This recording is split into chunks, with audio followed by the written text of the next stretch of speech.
If your internet is running slower than it's supposed to be, you're getting warnings from the ISP for illicit downloaded content, or you're maxing out your bandwidth, this is something you need to know. I'm going to explain to you how to lock out unauthorized machines from your network gateway permanently. And even if they have the correct username and password, all the correct credentials, they just won't be able to connect to your network anymore.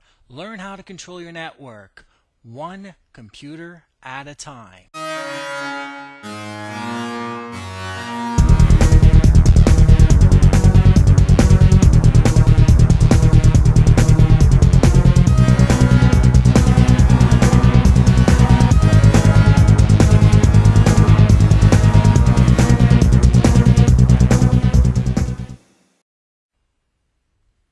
This is Technology Questions Answered, and for those who don't know me, my name is Steve Smith, also known as Z-Axis. Yes, you may call me that, and my personal mission in life is to bring new tools, concepts, and knowledge to anybody willing to listen and learn on how to protect their own home and office from virtually anything from viruses to data theft and even bandwidth theft, as well as fraud. And I'm especially referring to the kinds of frauds where other people get blamed for things that are not being done. This trick I'll be giving you is a very simple solution to a very complicated issue. We all know that we need to protect ourselves on networks. We all assume that wired connections are safe and that wireless is unsafe. I'm going to basically throw that out completely by showing you one universal trick that will regulate access to your network, and it won't matter if it's wired or wireless. Obviously, keep that strong encryption on your wireless connection, but how about all those that have the right credentials and are not supposed to be on the network, whether it be wired or wireless? Those are the ones I'm going to help you block.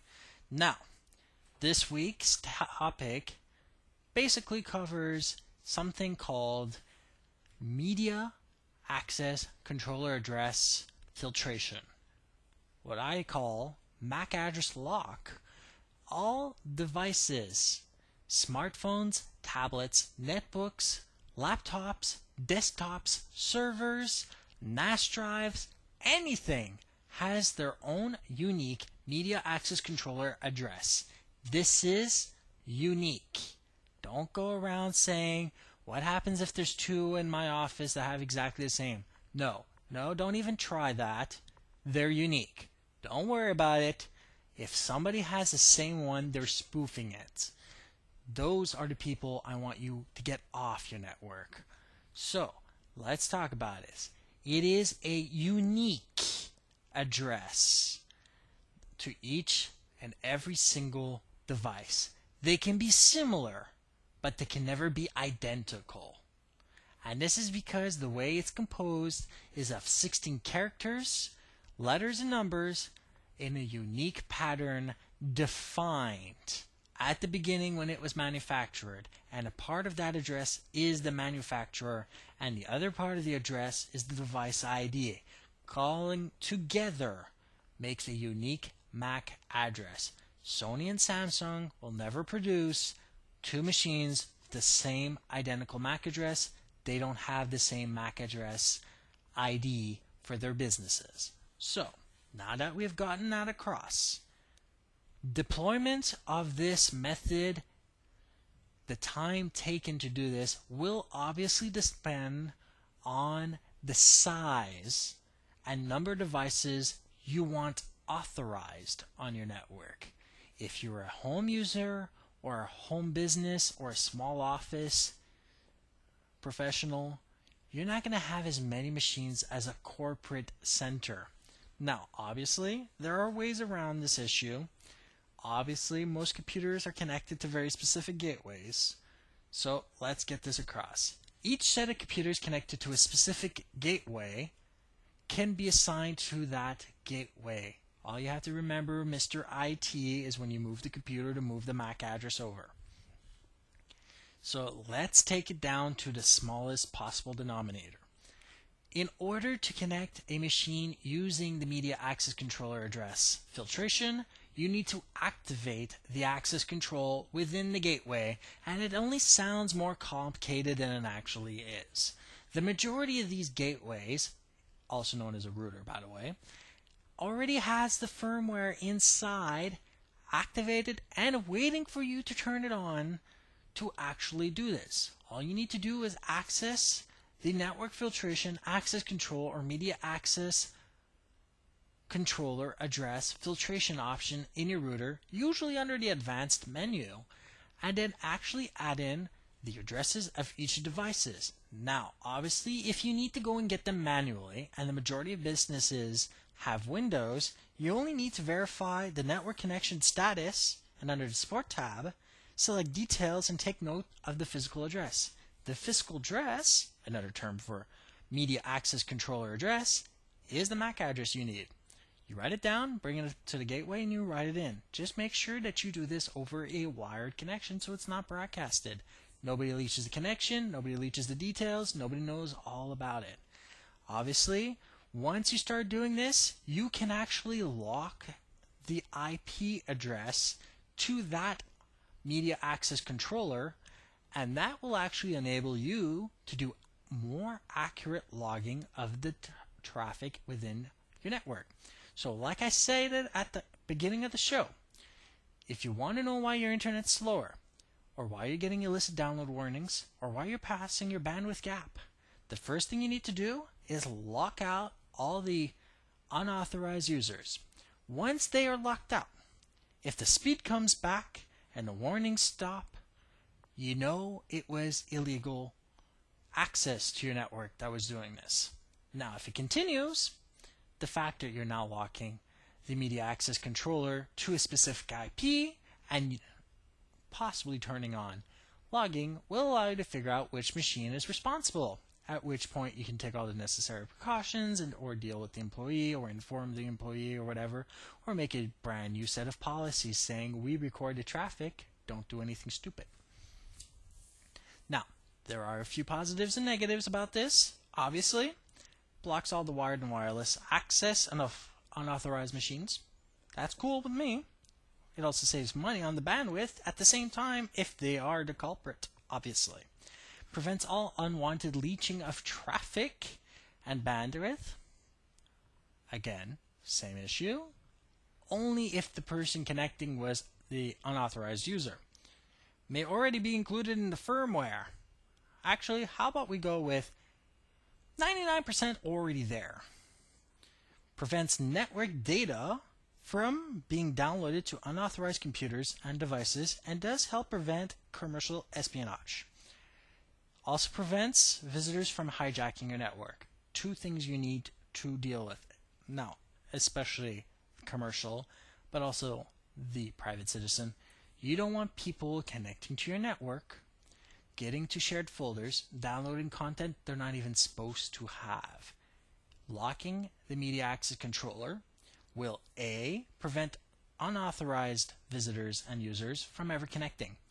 But if you're logging, will also allow you to find out who's stealing the data and prosecute them as per se the laws in your LAN. Now, it also affects the way viruses and malware will react in your network. Nobody can connect their own machines to your network in this way because they have to be registered. So if somebody's smartphone, tablet, or netbook or laptop, or even desktop, not that I'd understand why, but whatever, if their machine is attempting to get a connection to the network, they can't actually transmit anything beyond getting the not allowed to connect to the network message, which works for both the wired and wireless information. And this even if they have the correct credentials. So even if they type in their username and password into the invalidated machine, they can't access the network. This means your computer network cannot be infected.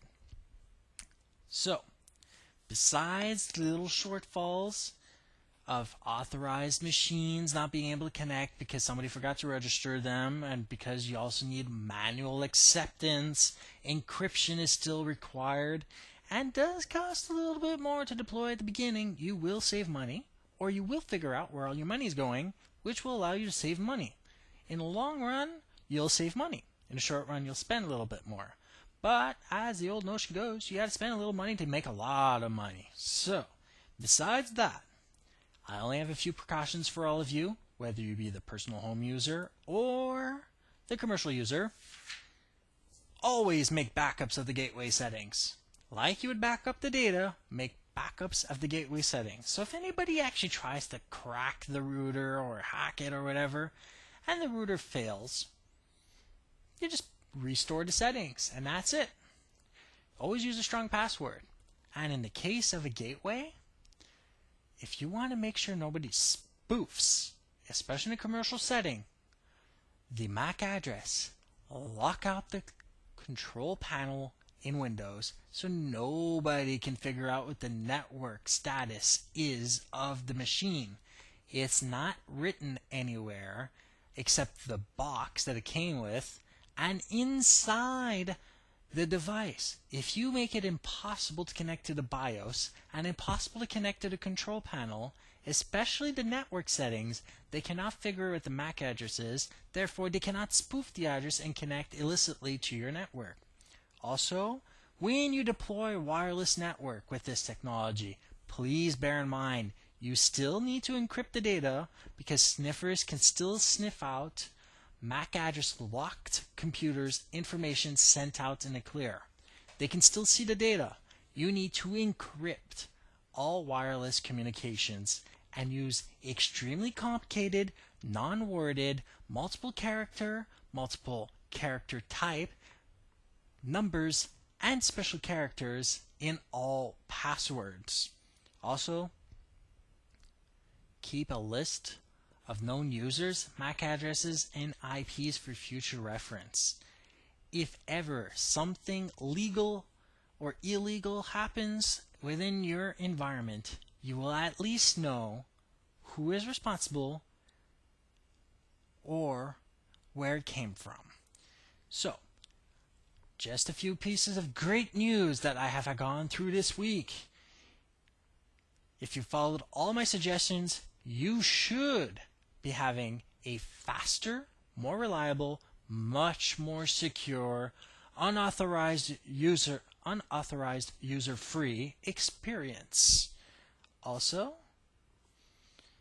easier to monitor the traffic if you don't have that many computers left connecting that are not supposed to be there. So as of this week, folks, my online store has now been condensed. I've had multiple stores for a long time.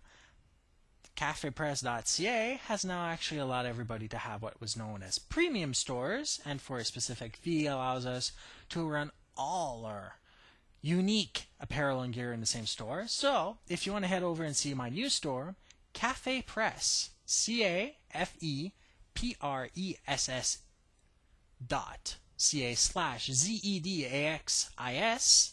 This is where you can get all the t-shirts, sweaters, iPad and iPhone covers, and even Flip Mino HD cameras, as well as mugs, mouse pads, or any other thing that you may want to give to your friends, your family, even yourself, and help support this podcast. It's all under one store. No longer going around multiple stores. It's all right there. If you have any other suggestions for the store, just go through my forms on my website, which, by the way, folks, you can now submit directly to www.zedaxis.net/tqa-submit.php any stories, questions, comments, and suggestions for technology questions answered specifically. No longer having to go through the whole list of episodes. You just have to write in the number of the episode now, so that's even made faster. Write in all the comments, questions, stories, and whatever you want to get across. I will get the message, and if it does come before Friday midnight Eastern Time, I will try to include it in the following episode.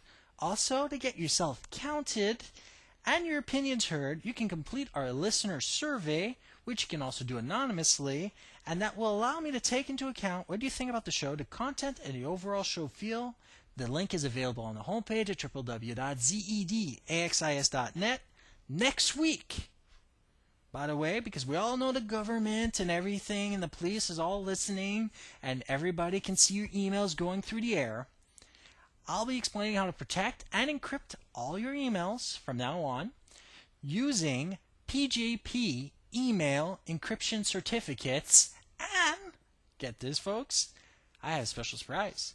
I've got links to free PGP email certificates, and I'm not saying just yet who, but I'll send you to a link where you can get your own next week and start protecting all your email from any prying eyes.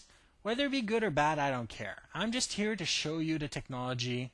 It is not what you know, it's how you use it that defines whether it's good or bad. So, until next week, have a great day. If you like the show, subscribe to my weekly podcast. I'm on iTunes, YouTube, Feedburner, and a bunch of other syndication websites. If you're on YouTube, it will be, hold on either side of the screen, the subscribe button, which I make yellow. If you're listening to me through iTunes, just type in Technology Questions Answered. There is video and audio of this podcast. And for all other information about the podcast, www.zedaxis.net. Stay safe and online. Have a great day.